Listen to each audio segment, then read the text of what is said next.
When I was about 10 or 11 years old, I shared a room with my older brother who was around 15. We live in a suburb area in New York. Not the greatest area, but not riddled with crime. There are two windows in my room, one that overlooks the backyard and one that connects to the front porch. It came in quite handy for my brother to sneak out and meet with friends. If you step out the window, you are on the porch, so anyone on the porch can access this window. I was never bothered by that thought because, quite honestly, it had never crossed my mind. My bed was touching this window while my brother's bed was perpendicular to mine. It was an odd setup, but that's besides the point. Now, this was before we had any sort of smartphone or laptop to keep ourselves occupied, so on nights when we weren't sleepy, we would stay up talking to each other and making up dumb games to pass the time. This event took place during the summer. We stayed up into the late hours of the night, perks of having no school. It was probably around 2 a.m., and eventually we were playing a game where one of us was a goalkeeper and the other was taking a shot. Football, soccer terms.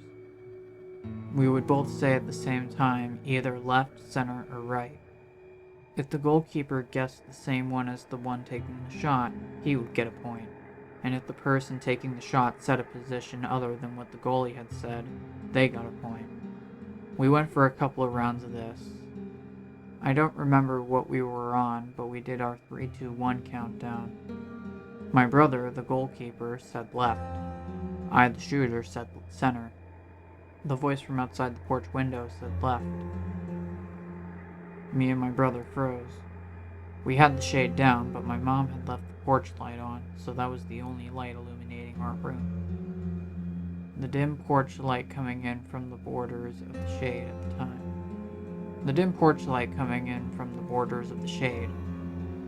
At the time, in my house, was my mother on the opposite side of the house, my sister the room over, my dad in the basement, and me and my brother practically crapping our pants.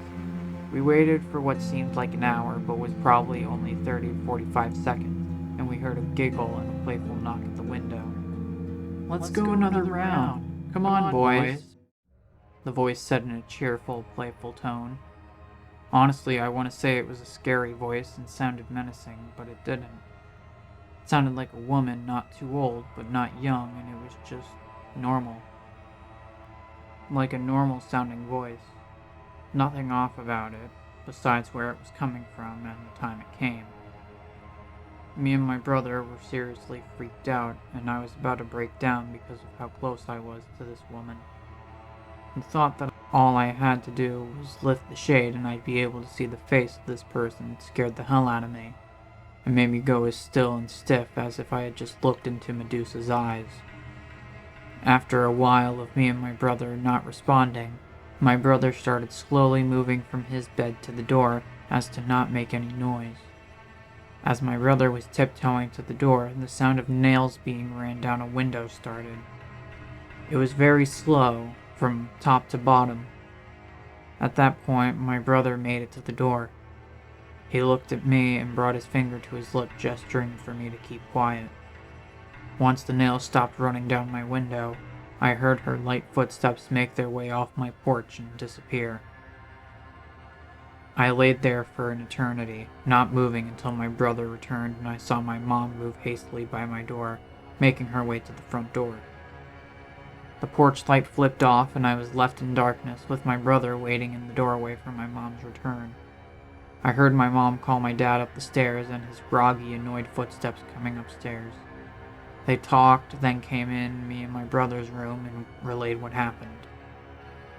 Apparently, my mom caught sight of the lady turning out of our driveway on foot behind some tall bushes. Thank God we had a long driveway, otherwise my mom probably would have thought we were crazy. Considering no harm was done besides leaving me terrified of my window, my parents didn't call the police. They just thought it was really weird and stayed up the rest of the night just to make sure she didn't return. I'm 17 now, and my brother is in college, so I have the room to myself. My bed still touches the window because I'm too lazy to move the rest of the furniture in my room so I can move my bed. The shade to that window has not been opened since that incident and probably never will be.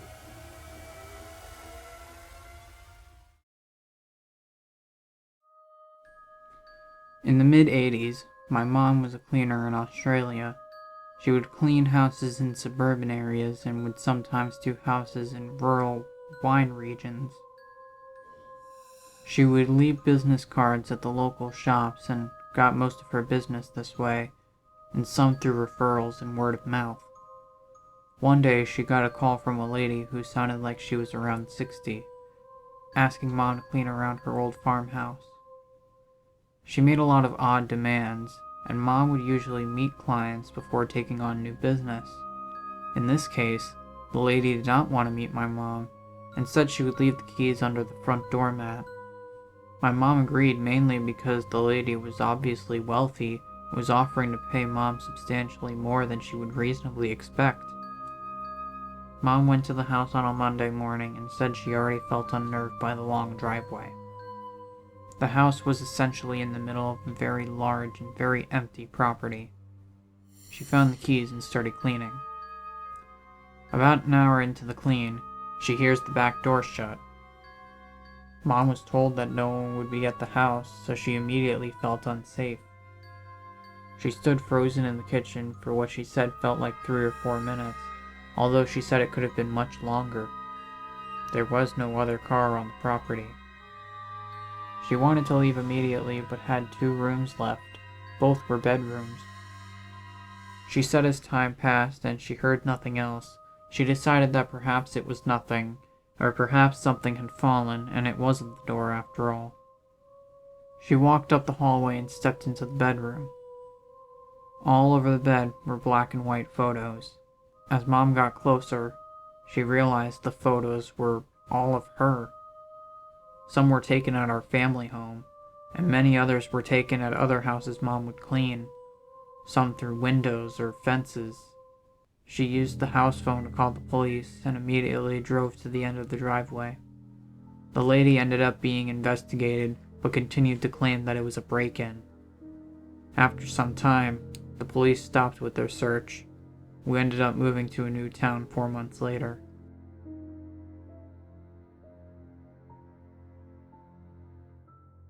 Over 10 years ago, I used to live in a peninsula in Norway. We had a short and incredibly narrow driveway that led to the house, and the only window in the house facing the driveway was my bedroom window.